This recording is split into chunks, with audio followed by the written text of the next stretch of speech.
안녕하세요. 현대의 진리를 전하고 있는 에스더입니다. 오늘도 구속의 파노라마를 연구를 해보도록 하겠습니다. 오늘 연구할 주제는 라오디게아 교회의 흔들림이라는 그 주제로 연구를 해보도록 하겠습니다. 우선 요한계시록 3장 20절에서 22절 말씀을 한번 읽어보도록 하겠습니다. 요한계시록 3장 20절에서 22절 말씀입니다.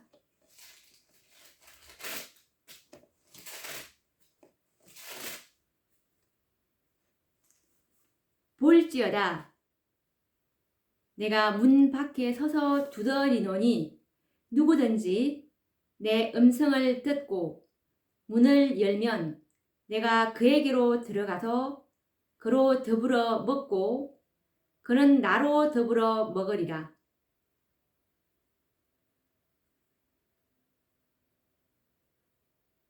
이기는 그에게는 내가 내 보좌에 함께 앉게 하여 주기를 내가 이기고 아버지 보좌에 함께 앉은 것과 같이 하리라.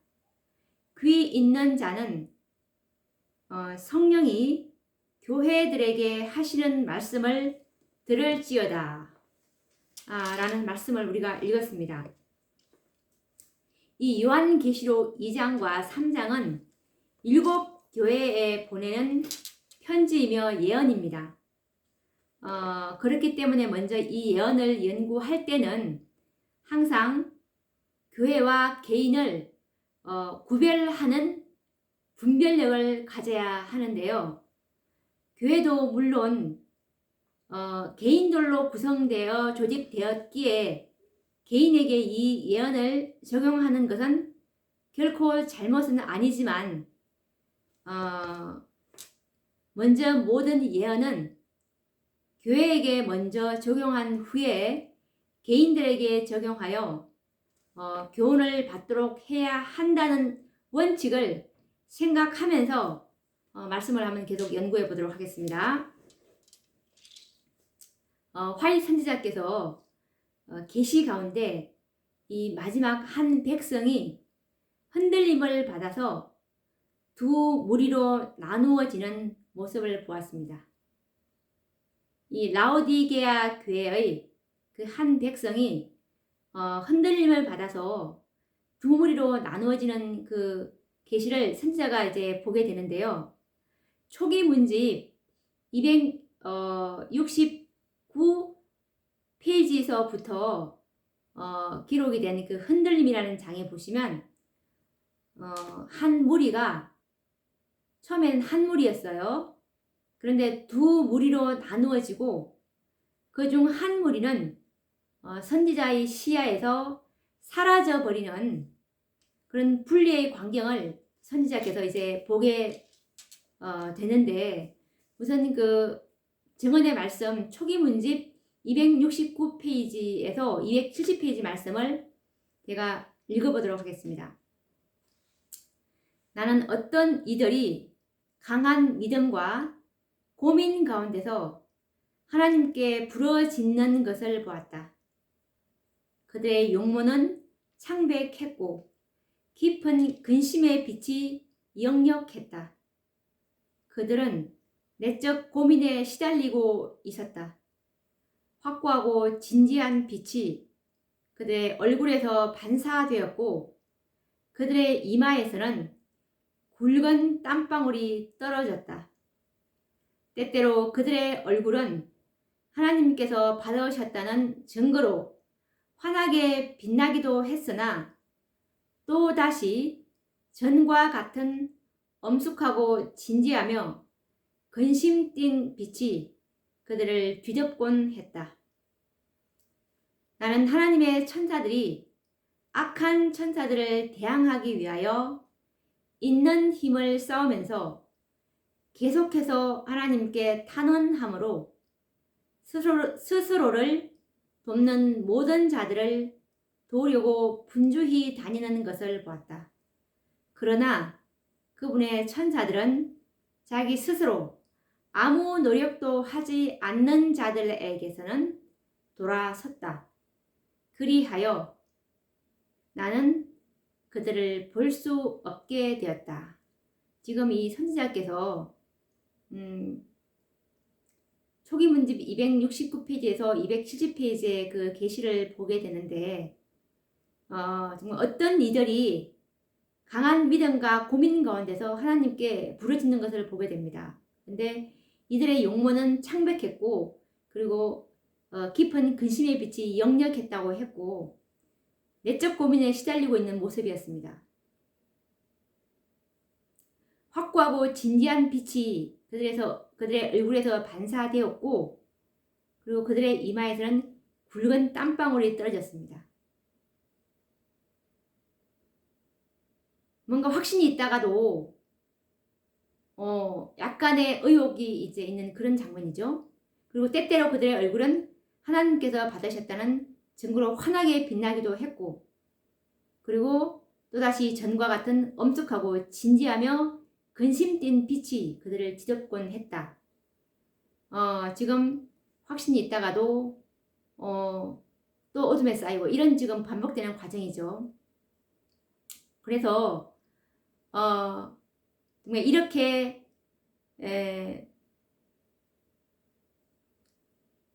싸우면서 계속해서 하나님께 탄원하면서 이제 이런 자들에게 하나님의 천사들이 이렇게 돕고 있는 그 분주히 다니는 모습을 보게 되고 그런데 이런 상황에서 이런 흔들림의 상황에서 자기 스스로 아무 노력도 하지 않는 자들에게서는 돌아섰다고 했습니다. 그래서 이제 어떤 한 무리가 원래 한 무리였는데 두 무리로 분리되는 그러면 이제 다른 무리는 더 이상 시야에서 사라져버리는 그런 장면을 지금 선지자께서는 보고 계시는 거죠. 그래서 사단의 유혹에 저항하지 않고 자기 스스로 아무 노력도 하지 않는 부주의한 자들이 흔들림을 받아 선지자의 시야에서 사라졌다고 말하고 있습니다. 그래서 선지자는 어떻게 이런 분리가 일어났으며 흔들림의 원인이 무엇이었는지를 물었을 때 천사는 또 다른 계시를 보여주게 됐는데 또 제가 그에 관련된 증언의 말씀을 읽어보도록 하겠습니다. 도대체 이런 일이 도대체 무엇 때문에 이런 일이 생겼냐고 이제 물어보니까 계시로도 답을 주셨습니다. 나는 내가 본 흔들림의 의미를 물었는데 그것은 라오디게아 교회에 보내는 참된 증인의 권면으로 인한 결과임을 보여주었다. 이 권면은 그것을 받아들이는 자들의 마음 속에 작용하여 그들로 하여금 수준을 높이게 하고 진리에 매달리도록 이끌 것이다. 어떤 이들은 이 바른 증거를 저버릴 것이며 그것을 대항하여 일어나게 된다. 이로 인해 하나님의 백성들은 흔들림을 경험하게 될 것이다. 나는 참된 증인의 증거가 절반도 주의를 끌지 못하고 있는 것을 보았다. 교회의 운명이 달려있는 이 엄숙한 증거가 전적으로 무시당하거나 가볍게 평가되고 있다. 라는 말씀에서 이 화인 선지자는 천사로부터 이 마지막 하나님의 백성들이라고 하는 이 라오디게아 교회의 그 흔들림과 분리가 일어나는 것은 이 라오디게아 교회의 참된 증인의 권면을 거절하는 결과로 일어났다는 대답을 듣게 되었습니다. 계시록 3장 18절에 보시면 내가 너를 권하노니 내게서 불로 연단한 금을 사서 부요하게 하고 흰 옷을 사서 입어 벌거벗은 수치를 보이지 않게 하고 안약을 사서 눈에 발라보게 하라는 권고의 말씀이 받아들여졌다면 한 무리가 두 무리로 분리되는 일은 없었을 것입니다. 이 마지막 일곱째 교회는 이 참된 증인의 권면의 말씀에 교회의 운명이 걸려 있었지만 깨닫지 못하였고, 이처럼 중요한 참된 증인의 증거는 절반도 주의를 끌지 못하고 전적으로 무시를 당하거나 가볍게 평가되는 것을 선지자께서는 보신 것입니다. 이와 관련된 또 다른 증언의 말씀을 한번 찾아 읽어보도록 하겠습니다. 교회 증언 1권 181페이지 말씀을 보시면, 이 말씀은 1857년도 11월 20일자에 쓰신 말씀입니다. 나는 내가 본 흔들림의 뜻을 물어보았는데 나는 라오디게아 교회에 대한 참된 증인의 권고에 의하여 들려진 바른 증언으로 말미암아 그 일이 생기게 될 것임을 보았다. 이것이 하나님의 백성들 사이에 흔들림을 이야기할 것이다. 여기서 선지자께서 1857년도에 이 계시를 보셨습니다. 이 계시에서 이 라오디게아 교회인 제7 안식일 예수 재림교회 안에 흔들림이 있게 될 것을 선지자께서는 예언을 하신 것입니다. 1857년도에 이 계시를 보셨죠. 그리고 교회증언 1권 186페이지 말씀을 보시면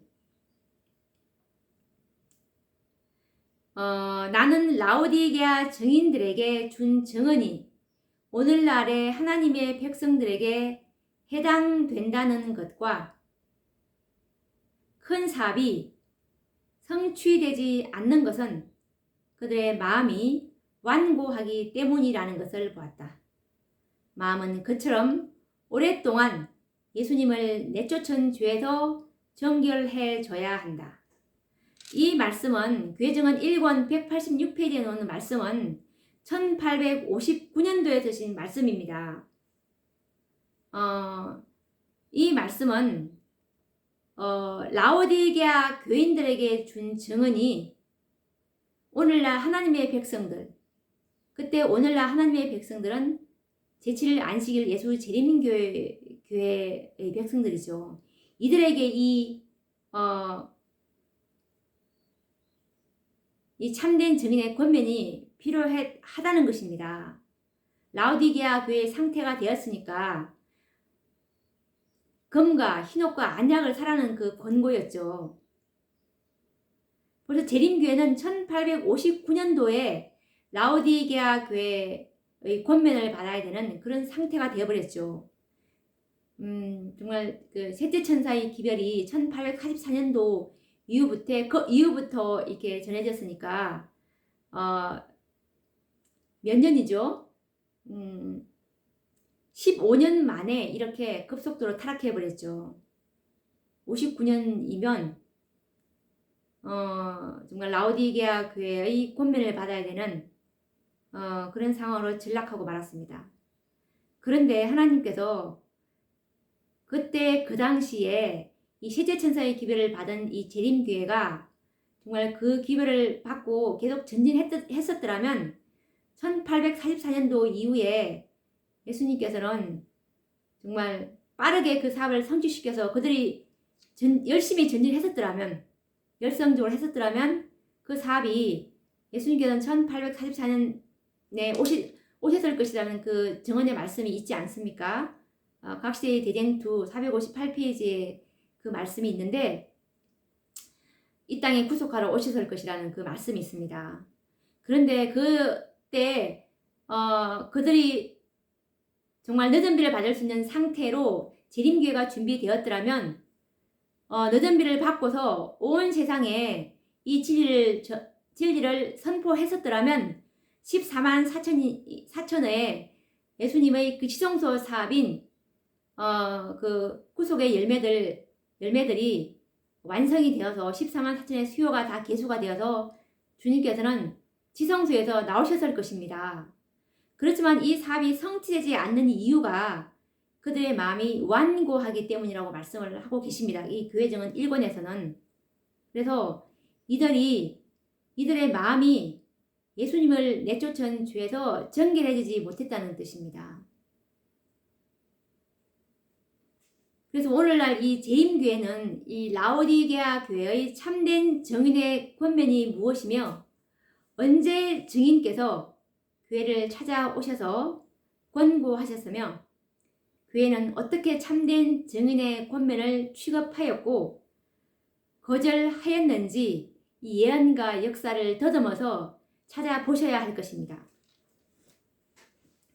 그래서 이 마지막 사도인 요한은 계시록을 통해서 이미 하나님의 백성들이 1888년 하늘에서 온 기별을 거절하게 될 것을 기록하고 있는데 우리가 증언의 말씀에서도 우리가 너무나 많이 확인을 했죠. 그렇지만 성경에도 이 예언이 나와 있다는 사실입니다.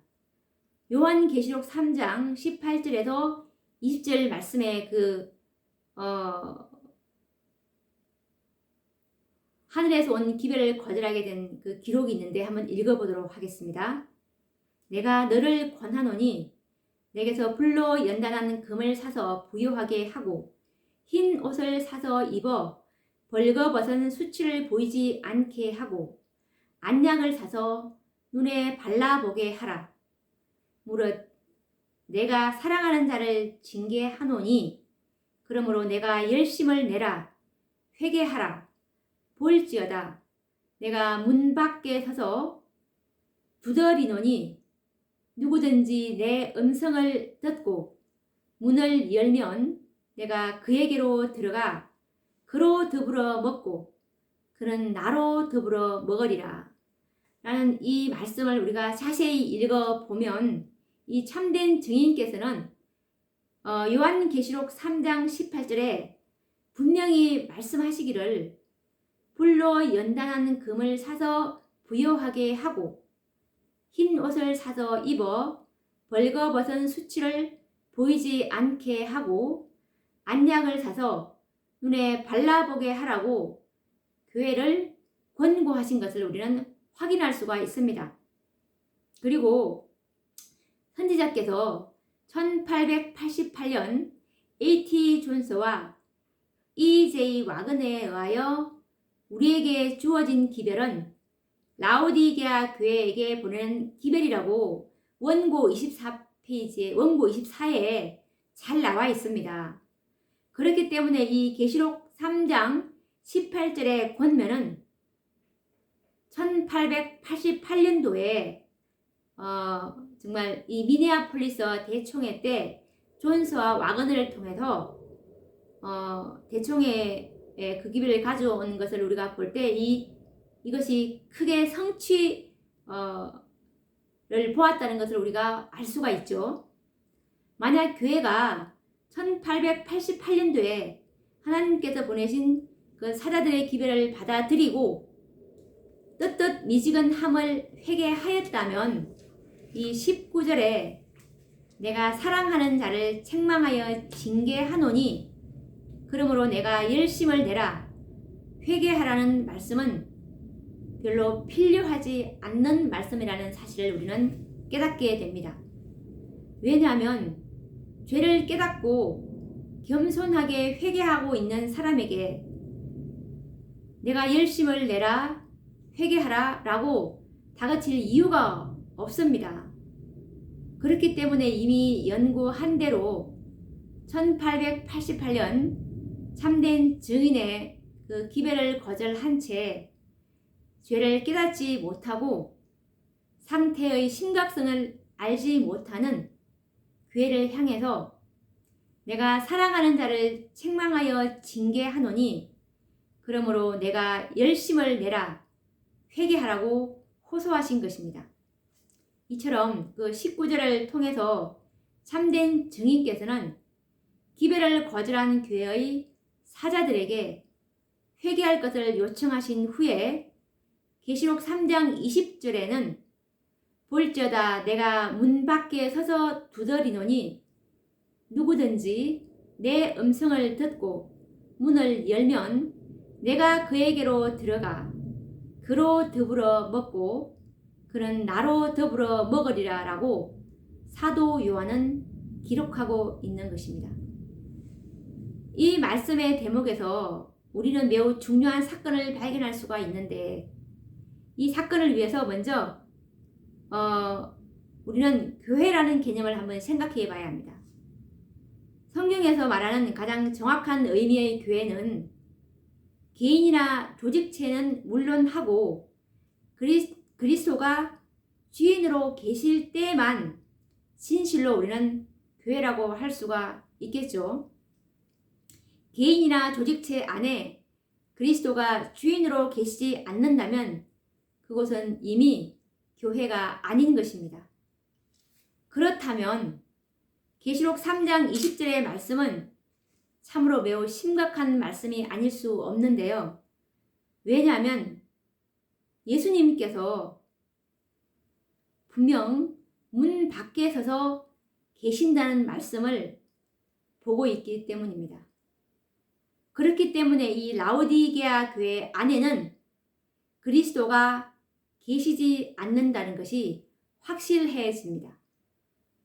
라오디게아 교회가 본래부터 그리스도가 계시지 않았다면 교회라는 칭호로 불리어지지 않을 것이기 때문에 문제의 심각성은 여기에 있는 것입니다.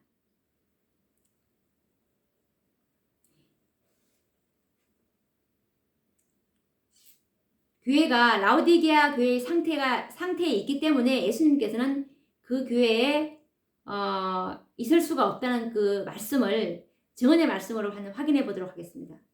이 말씀은 비망록 99인데요. 1898년도에 선지자께서 쓰셨습니다. 교회는 라오디게아의 상태에 있다. 하나님께서는 그들 가운데 계시지 않는다. 이 말씀은 마지막 사건들 48페이지에도 잘 나와 있습니다. 이제 우리는 모든 것이 확실해졌죠. 일곱째 라오디게아 교회를 대표하는 이 재림교회는 교회의 주인 되시는 예수님께서 문 밖에 서 계시는 교회라는 사실을 부인할 수 없게 되었습니다. 우리는 이 대목에서 어떤 사람들은 문 밖에 계신 예수님은 정말 개개인의 마음문을 말하는 것이지 그건 교회 문이 아니다 라고 이렇게 고집하시는 분들도 계실 것입니다. 그런데 이미 서두에서 말씀드렸지만 계시록 2장과 그 3장의 기별은 7 교회에 보내는 기별이며 예언입니다. 교회의 사자에게 편지하노니 이 교회의 사자는 교회를 대표하는 분들이기 때문에 교회를 말하는 것입니다. 교회에 예수님께서 편지를 보내신 것이거든요. 개인에게 보내신 것이 아닙니다.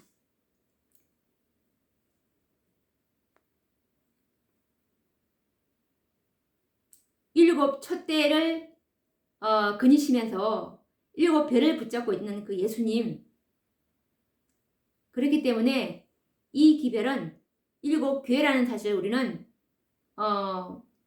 간과하시면 안 됩니다. 모든 기별은 첫째 예언된 교회에 적용이 되어야 하고 그 다음에 이제 개개인에게 적용을 해야 되겠죠. 그러면 다시 또 이 화이 선지자의 말씀을 읽어보도록 하겠습니다. 초기 문제 270페이지 말씀을 보시면 나는 참된 증인의 증거가 절반도 주의를 끌지 못하고 있는 것을 보았다. 교회의 운명이 달려있는 이 엄숙한 증거가 전적으로 무시당하거나 가볍게 평가되고 있다. 이 증거는 깊은 회개를 불러일으킬 것인데 그것을 진심으로 받아들인 모든 자들은 순종하여 자신을 순결하게 할 것이다. 라는 이 말씀처럼 이 교회의 운명이 달려있는 이 엄숙한 증거가 전적으로 무시당하거나 가볍게 평가되고 있다라는 그 말씀에 우리는 유의를 해 보아야 합니다.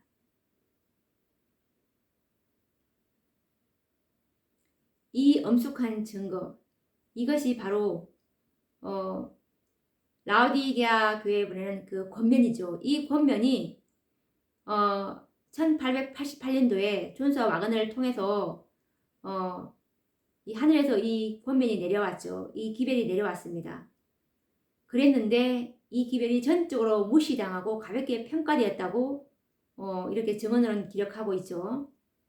그래서 이 기별은 교회의 운명이 달려있다고 했는데 이 운명이라는 말은 정말 생명이 아주 위급하여 생사의 갈림길에 놓여 있을 때 이 표현을 우리는 쓰게 됩니다. 그래서 이 1888년 그 A.T. 존스와 E.J. 와그너에 의해서 이 주어진 기별은 라오디게아 교회에게는 생과 사의 운명이 달린 기별이었던 것입니다. 그런데 이 재림교회는 이 기별의 중요성과 가치를 제대로 인식하지 못하고 있으며 중대한 예언의 성취를 역사 가운데서 찾지 못하고 있는 것입니다. 교회의 운명이 달려있는 이 엄숙한 증거가 전적으로 무시당하거나 가볍게 평가되고 있다. 그렇다면 이 지상에서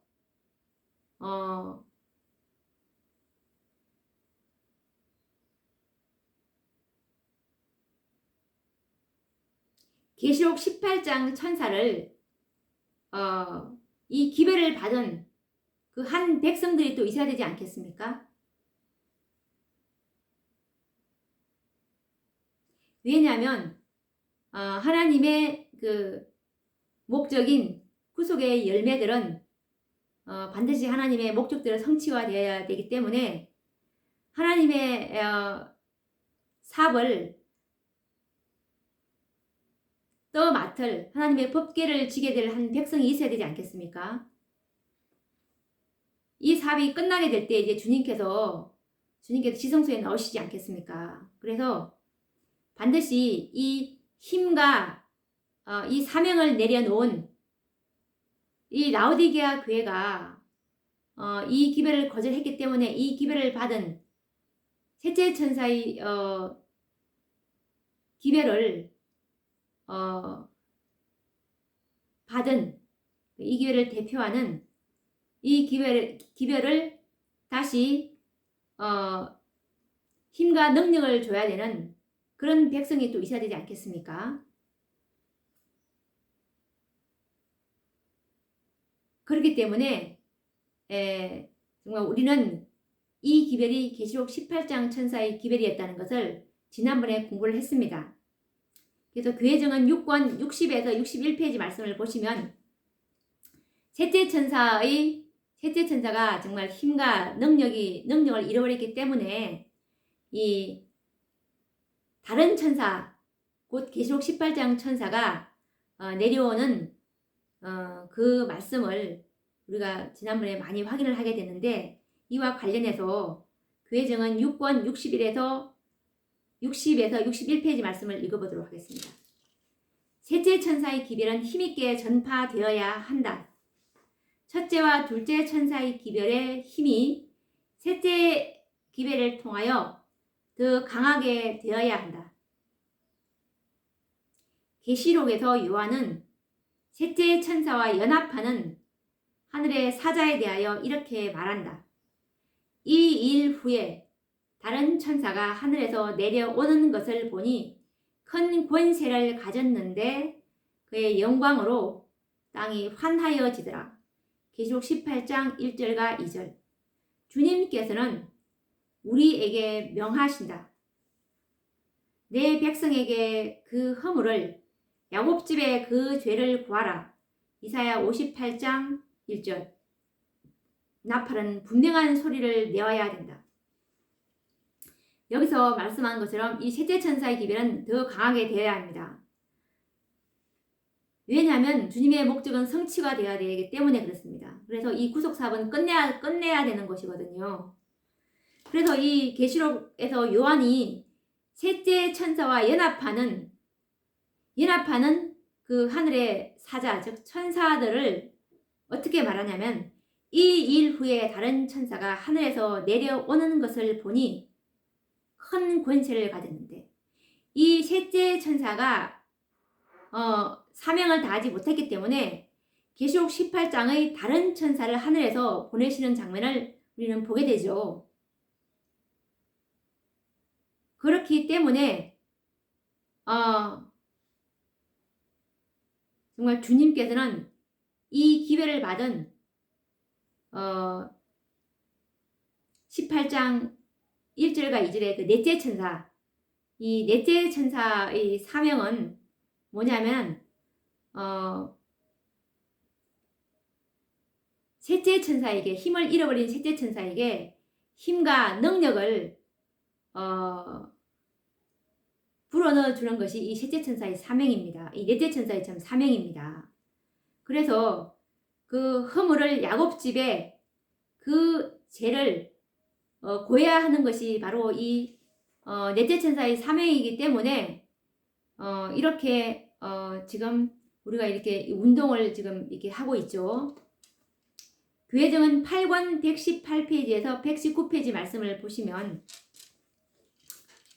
요한계시록 18장에 예언된 바와 같이 셋째 천사의 기별은 짐승과 그의 우상에 대하여 최후의 경고를 하는 자들에 의하여 큰 능력으로 선포될 것이다.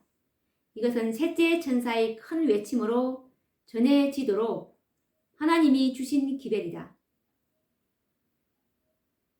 셋째 천사의 기별을 선포하는 일에 열성적이었던 많은 사람들이 오늘날 무관심하고 냉담해져 있다는 것은 숙연하고 두려운 일이다. 세속적인 사람들과 그리스도인이라고 공언하는 많은 사람들과를 구분하는 선은 거의 분별할 수 없다. 한때 열렬했던 많은 재림 신자들이 세상과 일치되어 있다. 곧 세상의 습관과 그 풍습과 그 이기심과 일치되어 있다. 하나님의 율법에 순종하도록 세상을 지도하는 대신에 교회가 불법을 통하여 세상과 점점 더 가까이 연합하고 있다. 날마다 교회는 세상을 향해 변해가고 있다. 라는 말씀에서 셋째 천사의 기별은 짐승과 그의 우상에 대하여 최후의 경고를 하는 자들에 의하여 큰 능력으로 선포될 것이다.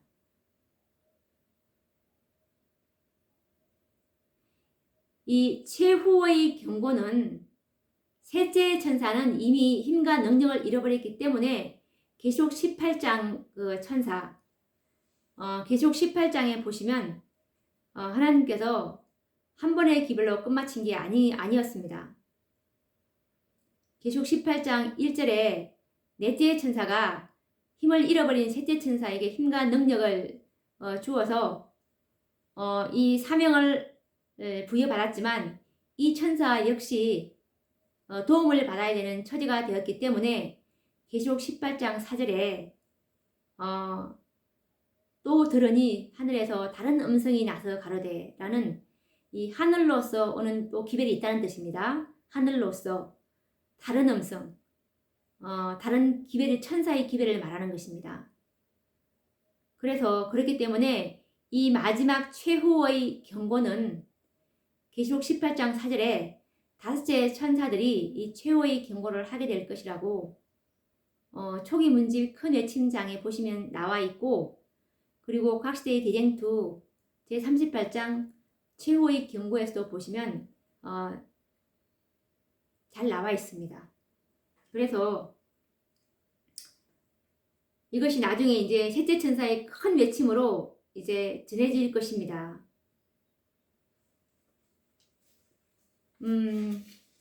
그리고 목사와 복음 교역자들에게 보낸 증은 411페이지 말씀을 보시면 사단은 한 백성으로서 우리 중에 우리를 견책하고 책망하며 우리의 과오를 내버리라고 권고하는 일이 전혀 벌어지지 않도록 하기 위해서 가능한 모든 조치를 했다.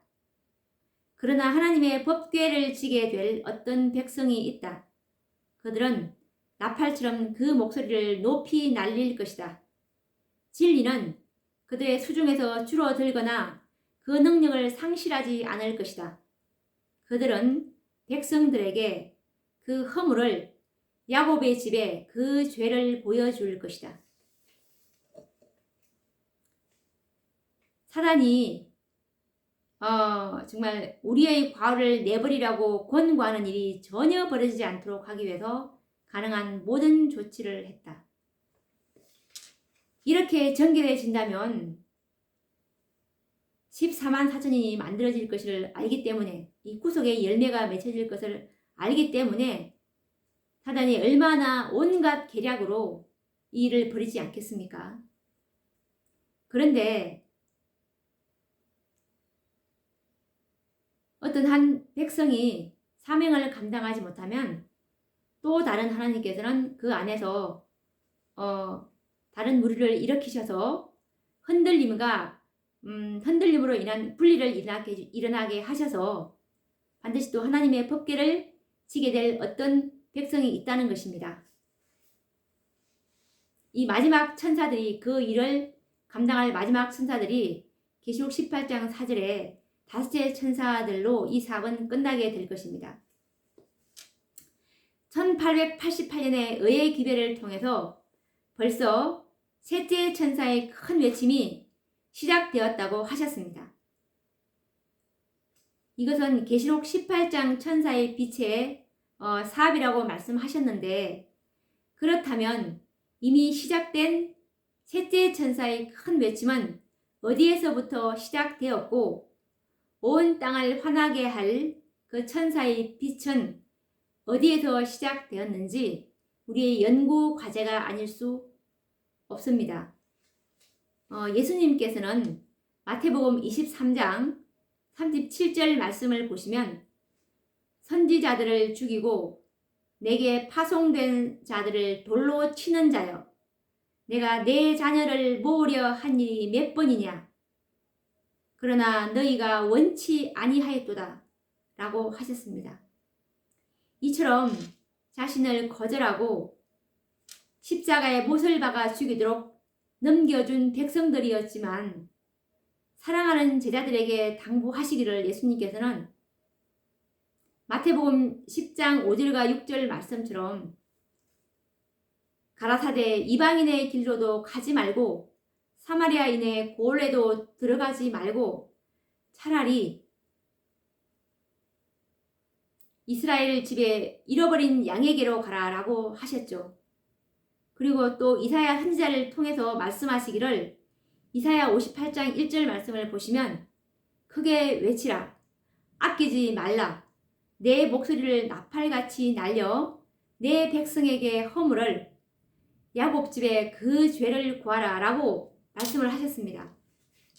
그렇다면 이 잃어버린 양 또는 내 백성 그리고 이 야곱의 집, 이것은 어디를 말하고 있는 것일까요?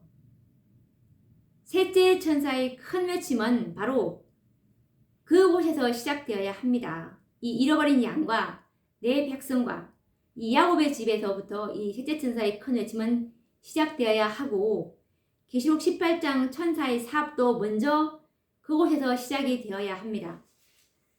힘을 잃고 떳떳 미지근하게 되어버린 이 라오디게아 교회, 첫째와 둘째와 셋째 천사의 기별에 의해서 택함 받은 사랑하는 백성, 죄와 허물들로 야곱의 집이 되어버린 그곳에 먼저 큰 소리 외침이 주어져야 하지 않겠습니까? 힘과 능력을 잃어버린 이 셋째 천사들에게 먼저 계시록 18장 천사의 사업이 시작되어야 하는 것은 당연한 일일 것입니다. 그런데 참으로 슬픈 일은 온 세상을 향해서 셋째 천사의 큰 외침을 하도록 이 택함 받은 백성들이 오히려 큰 외침을 받아야 하는 야곱집이 되어야 됐다는 것은 정말 슬픈 일입니다. 그 이유는 이 셋째 천사를 상징하는 백성들이 힘과 능력을 잃어버리고 떳떳 미지근한 상태가 되어 있으면서도 힘과 능력을 주기 위해서 내려온 이 계시록 18장 1절의 천사, 즉 넷째 천사를 거절한 까닭이었습니다. 그래서 이 계시록 18장 천사의 4번 먼저 기별을 거절한 백성들에게 시작되어야 하였고 힘과 능력을 잃은 백성들에게 크게 외쳐져야 했던 것입니다.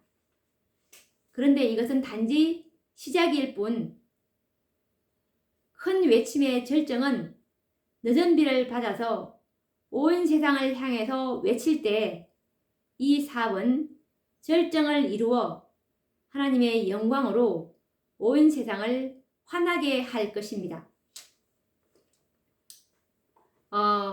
고린도전서 1장 23절 말씀을 보시면 우리는 십자가에 못 박힌 그리스도를 전하니 유대인에게는 거리끼는 것이요 이방인에게는 미련한 것이로되 라는 말씀이 있습니다. 이 오순절 이후에 제자들이 유대 백성들에게 이 십자가에 죽어진 그리스도와 십자가의 도는 참으로 유대인들에게는 거리끼는 것이 되었습니다. 이 비천한 신분의 제자들이 십자가의 그리스도를 유대인들에게 전하는 일은 정말 쉬운 일이 아니었겠죠. 너희가 십자가에 못 박아 죽인 예수는 그리스도요 메시아이시며 하나님의 아들이셨다는 이 기별을 전할 때에 그 기별은 그들의 허물과 죄를 폭로하는 것이 되었고 한없이 그리끼는 것이 되었을 것입니다.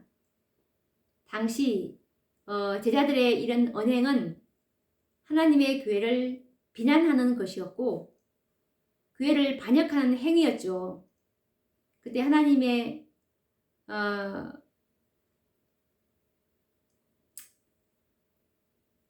교회를 비난하는 것이고 하나님의 교회를 반역하는 행위로 그때 그렇게 보였을 것입니다. 그렇기 때문에 정말 그들의 이런 기별은 비난과 조롱과 핍박을 감수해야 했을 것입니다. 이런 역사는 오늘날도 반복되고 있는데요. 계시록 18장 천사의 사업을 상징하는 무리들이 1888년의 사건과 역사를 말하면서 그때 그 기별은 계시록 18장 천사의 기별이며 계시록 3장 18절에 라오디게아 교회의 참된 증인의 권고였다는 사실을 증거하는 일은 이 기별을 거절한 교회와 백성들에게는 옛날 정말 유대인들만큼이나 그리끼는 것이 되고 있는데요. 셋째 천사들로 상징되는 이 백성들, 이 세상에 최고의 빛을 받고 최고의 기별을 가진 영적 이스라엘 백성들인 오늘날 제7 안식일 예수 재림교회가 오히려 기별을 받고 빛을 받아야 하는 백성들이 되었을 때 정말 그들이 느끼는 그 자부심의 상처는 이루 말할 수 없을 것입니다. 그런데 이렇게 정말 참된 예언과 진실을 말하지 않고는 우리가 이 야곱집의 허물과 죄를 깨닫게 할 방법이 없고 이 교회의 타락상과 실상을 보여주지 않으면 죄를 깨달을 수 있는 방법은 달리 없기 때문에 이렇게 구하지 않을 수가 없습니다. 정말 이것은 개인의 죄를 지적하는 것이 아니라 이 교회가 기별을 거절했다는 것은 교회도 알아야 될 것이고 그 선조가 기별을 거절했다는 것을 알아야 될 것이고 그리고 개개인들도 알아야 됩니다. 왜냐하면 각자의 교회의 운명은 이미 끝이 났지만 개개인적으로는 아직까지 그 기회가 있기 때문에 그렇습니다. 그 영혼들 정말 얼마나 그 소중한 영혼들입니까?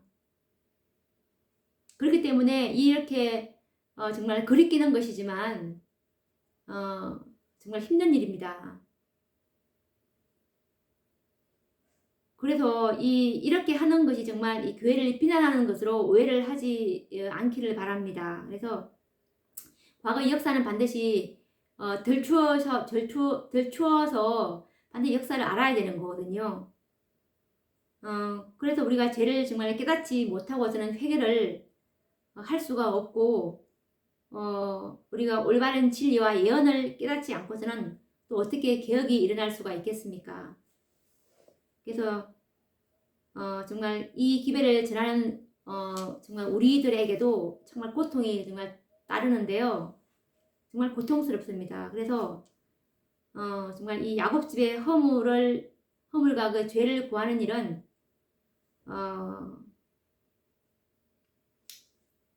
더 고통스러운 거는 뭐냐면은 이 야곱집이 이방인들도 아니고 다 같은 셋째 천사의 기별을 믿고 있는 이전의 형제들이기 때문에 더 그렇습니다.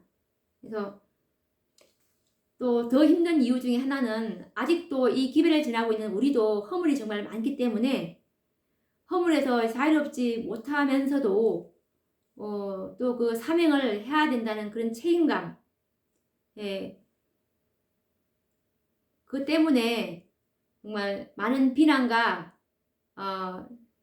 조롱이 있을 것임에도 불구하고 죄를 구하지 않을 수가 없는 것입니다.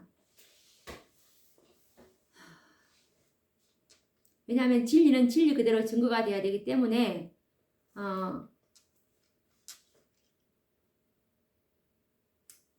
우리가 이 계시록 14장에는 새 천사가 이 공중을 날아가면서 이 땅을 향해서 정말 큰 소리로 기별을 전하는 천사들을 우리가 보게 되는데 이 천사들은 이 땅에서 새 천사의 기별을 전하는 백성들을 상징한다는 사실을 우리는 잘 알고 있죠.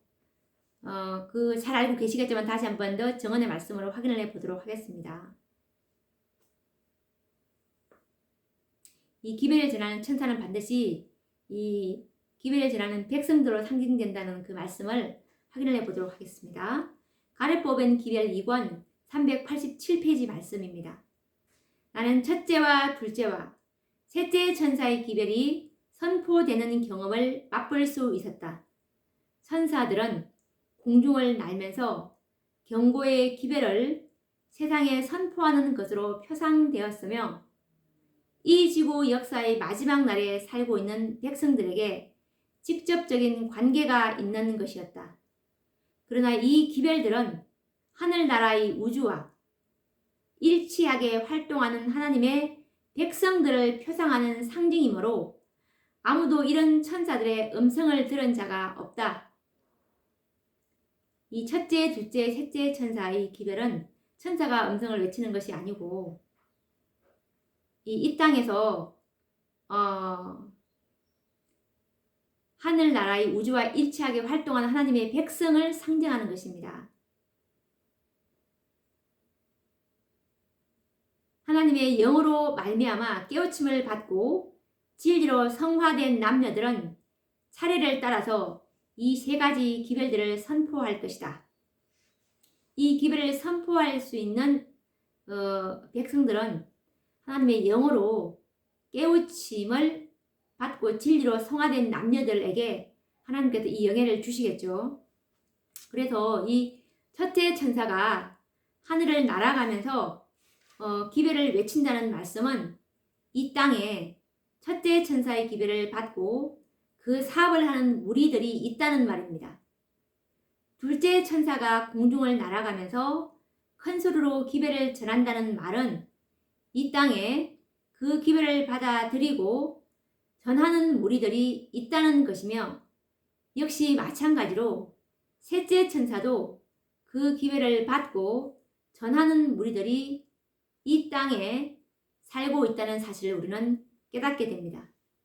그렇다면 오늘날 셋째 천사의 기별을 받아들이고 전하는 우리들이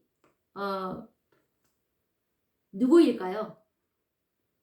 바로 그것은 마지막 일곱째 교회인 제7일 안식일 예수 재림교회라고 할 수 있겠죠. 그렇지만 이 첫째와 둘째와 셋째 천사의 기별이 본래 어디에 전해진 기별이었는가를 생각해 보시면 1844년 당시 이 기별은 1월 개신교회들에게 전해진 기별이었습니다. 그들이 이 기별을 받아들이지 않고 거절했기 때문에 그리스도의 임재가 없는 교회가 되어버렸다는 사실을 우리는 지난 시간에 연구를 많이 했었습니다. 시간이 벌써 또 이렇게 되었네요. 또 다음 시간에 이 뒷부분을 이어서 해야 될 것 같습니다. 그러면 오늘은 여기서 마치도록 하고 다음 시간에 또 뒷부분을 이어서 연구하는 시간을 가져보도록 하겠습니다. 감사합니다.